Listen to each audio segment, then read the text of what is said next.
प्रिय भक्तों, आज शुरुआत करते हैं साल की।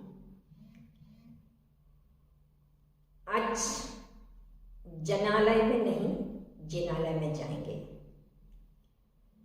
जनवाणी नहीं, जिनवाणी सुनेंगे। जिनवाणी चैनल के माध्यम से नई सोच के साथ, नई उमंग के साथ, नई लहर के साथ हम अपनी शुरुआत करेंगे। 2024 में हमने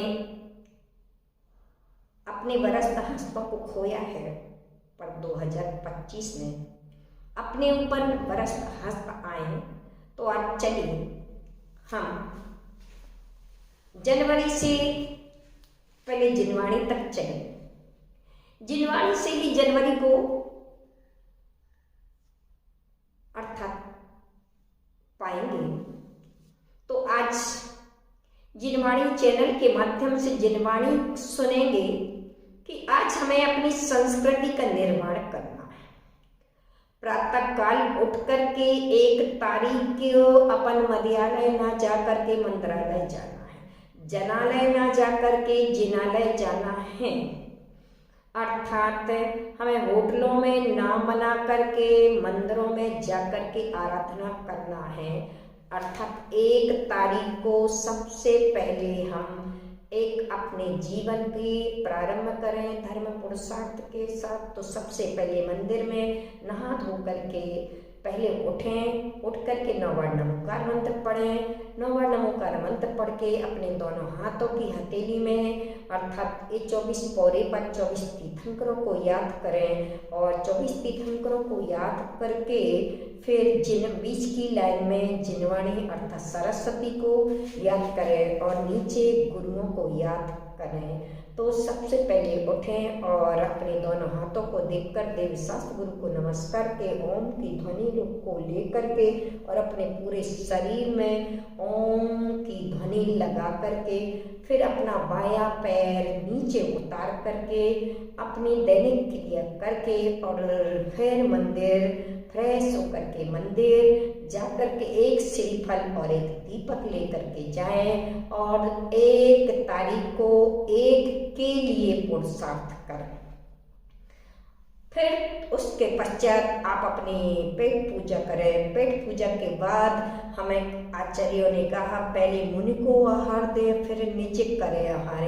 अर्थात उस दिन कम से कम मंदिर जा करके फिर अगर आपके गांव में संत हैं तो उन्हें आहार दें। अपनी संस्कृति का निर्माण करें। संस्कृति का, संस्कार का निर्माण आपत्तियों को बचाता है। फिर उसके बाद अनार्थों की सेवा करें। अनाथालय में जाकर के उन्हें भोजन कराएं, क्योंकि जो भी अगर भोजन देता है उसे नियम से निरोगी काया प्राप्त होती है। इसलिए उसके पश्चात अनाथालय में जाएं। जठराग्नि अर्थात ठंडी में भूख अधिक लगती है, कहते हैं जठराग्नि प्रज्वलित होती है, तो अनार्थों के पास जा करके उन्हें अर्थात भोजन दें और पशु पक्षियों को भी भोजन दें। उसके बाद आप संगति में जा करके किसी भी साधु के कम से कम 2 वचन अवश्य सुने जिनवाणी के, पर जिनवाणी के 2 वचन सुने, क्योंकि आचार्य कहते हैं कि हर घर में स्वार्थ का सपनी बैठा है, हर घर में ईगो का दुर्योधन बैठा है, हर घर में अपमान का दुशासन बैठा है। इसीलिए उस घर में रोज महाभारत मची हुई है। लेकिन आज हमें इस जनवरी प्रथम दिन में हमें क्या करना है? अर्थात यदि महाभारत को रोकना है, नरक को रोकना है, तो हमें मर्यादा की अर्थात राम का रूप लेना है और सेवा का लक्ष्मण बनना है। एवं त्याग का भरत बनना है और प्रेम की सीता बनना है।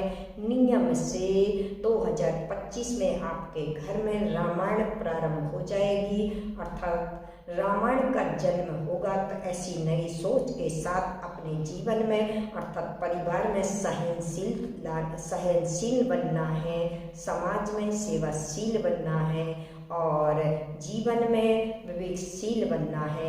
यदि आप समाज में अगर सेवाशील बनते हैं तो समाज में राम राज्य आएगा एवं परिवार में सहनशील बनते तो हरिद्वार बनेगा और जीवन में यदि विवेकशील बनते हैं तो राम के रूप में 2025 बदल जाएगा। तो इस जिनवाणी चैनल के माध्यम से आज छोटे छोटे टिप्स अर्थात आज आपको मंदिर जा करके अपने इस प्रथम दिन को जीवन में अवतरित करना है। गुरु के पास जा करके उनकी सेवा करके उनकी जो भी आप है तो 4 प्रकार के दानों में से दान करें और दान करके फिर अगर क्षेत्रों में गए तो वहाँ अभिषेक और पूजन करें, आरती करें और अस्पताल में जाएं तो गरीबों को कुछ न अर्थात अभयदान दें। अस्पतालों में जाकर अभयदान देकर, दवा आदि देकर, अनाथालय में जाकर के भोजन आदि देकर एवं अपने घर में बुजुर्ग हैं कम से कम उन बुजुर्गों से एक बार मीठे शब्दों से उनके सम्मान के साथ उनके हाथ पैर दबाएं या ना दबाएं, कम से कम उनके चरण स्पर्श करके आज अपने हाथ उनके सिर पर रखवा करके और उनके हाथ अपने सिर पर रखवा करके आज अपने जीवन को अर्थात पहले दिन को अपनी संस्कृति को अपनाकर अपनी सभ्यता को अपनाकर अपने जीवन को सार्थक करें। इस भावनाओं के साथ इस सोच के साथ यदि आप अपने जीवन को व्यतीत करते हो तो मैं गारंटी से कह रही हूँ कि आपका 2025 ये रजतमय दिवस रजत की तरह चांदी चांदी होगा। तो आज भी विद्यासागर और विराग सागर की यह धरोहर आपके पास रहेगी। ऐसा जनवरी का प्रथम दिन आपके जीवन में अवतरित हो। ऐसी पवित्र भावनाओं के साथ प्रिय आत्मन विराग विद्या का शीश सदा खुश रहो, मस्त रहो, व्यस्त रहो और अपने परिवार में अपने रिश्तों में सदा व्यस्त रहो। अपने रिश्तों को स्वार्थ से हट करके निस्वार्थी बनो। ऐसी भावनाओं के साथ शुभाशीष शुभाशीष।